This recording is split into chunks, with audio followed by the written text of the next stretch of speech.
Mahasiswa ini membuktikan, Allah itu tidak ada. Dan begini akhirnya. Assalamualaikum warahmatullahi wabarakatuh. Permisa, Goresan Tinta 75 Channel, bagaimana kabarnya? Pernahkah Anda melihat orang yang menantang Allah secara arogan? Ini nyata terjadi pada mahasiswa salah satu universitas di Mesir. Kisah ini dimuat dalam buku berjudul Su'ul Khotimah, karya Syaikh Muhammad Al-Misri.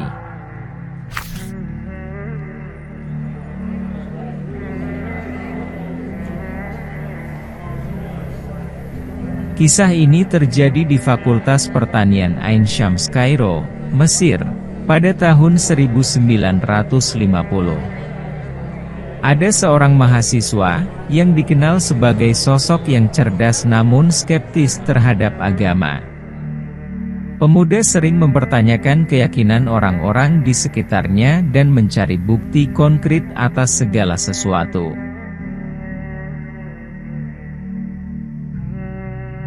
Di kampus, sang pemuda adalah seorang mahasiswa yang aktif karena pemikirannya yang kritis. Namun, sikap skeptisnya terhadap agama sering menimbulkan perdebatan. Ia selalu mencari cara untuk menantang keyakinan agama yang dianut oleh banyak orang di sekitarnya.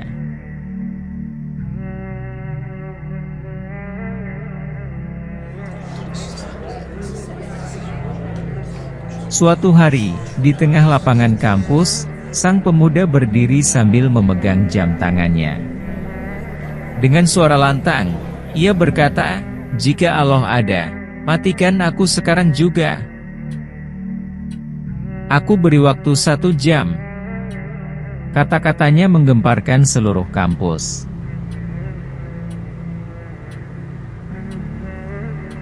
Satu jam berlalu, dan tidak ada yang terjadi. Sang pemuda, dengan bangga, menyatakan bahwa dirinya telah membuktikan bahwa Allah tidak ada. Ia merasa sangat puas karena tantangannya tidak dijawab. Ia berkata, "Aku sudah membuktikan bahwa Allah tidak ada. Kalau memang Dia ada, Dia tidak perlu 1 jam untuk mematikanku. Ini sudah lebih dari 1 jam dan tidak terjadi apa-apa. Maka hari ini, di tempat ini, aku sudah membuktikan bahwa Allah hanya sekedar nama yang tidak pernah ada." Dengan rasa percaya diri yang tinggi, sang pemuda pergi dari lapangan kampus dengan angkuh. Teman-temannya yang setuju dengan pandangannya mengikutinya, sementara yang lain hanya bisa menggelengkan kepala.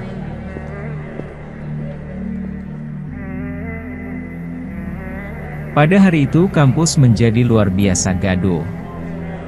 Orang-orang mulai memperdebatkan apa yang mereka lihat.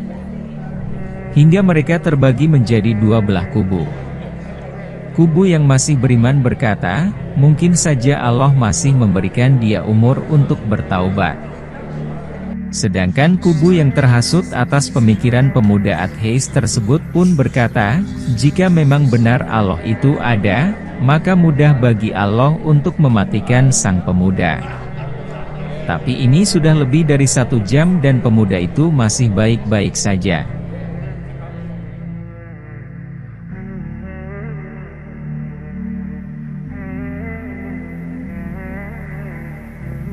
Sang pemuda pulang ke rumahnya, dan diikuti oleh beberapa temannya. Mereka terus mendiskusikan kejadian tadi dan merasa bahwa mereka telah membuktikan sesuatu yang besar. Sesampainya di rumah, sang pemuda disambut oleh kedua orang tuanya yang sudah menunggu di meja makan. Mereka memintanya untuk segera bergabung, tetapi sang pemuda memutuskan untuk mandi terlebih dahulu. Sang pemuda masuk ke kamar mandi, untuk mandi sejenak.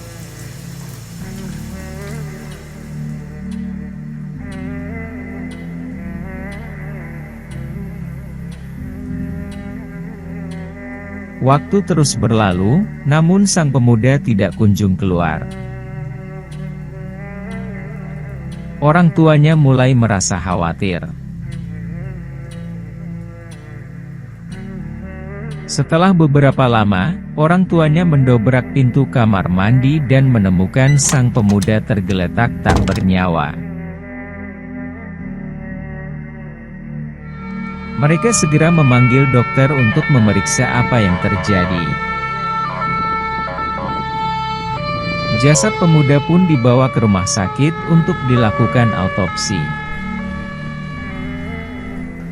Betapa terkejutnya dokter yang memeriksa jasad sang pemuda.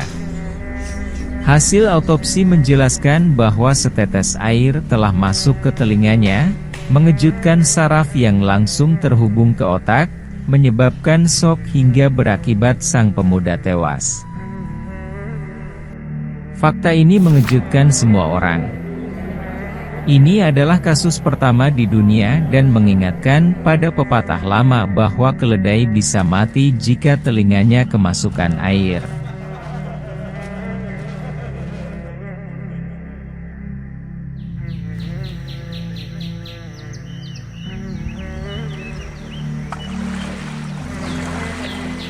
Dalam kisah ini kita bisa melihat kesombongan sang pemuda. Kisah nyata tentang arogansi seseorang yang membawa malapetaka padanya. Bahkan Allah pun membalas kesombongannya, dengan keadaan kebalikan dari kesombongannya, yaitu kehinaan. Dia mati layaknya seekor keledai yang kemasukan air karena enggan untuk beriman pada Allah. Allah juga mematikan orang-orang terdahulu yang sombong dengan cara yang remeh pula. Seperti Firaun yang mati tenggelam, Namrud yang mati karena nyamuk, Abu Lahab mati karena cacar. Dan masih banyak contohnya bagaimana akhir-akhir dari orang zolim. Dan semoga kita tidak dimatikan dalam keadaan hina seperti mereka. Apa pendapat kalian tentang cerita ini?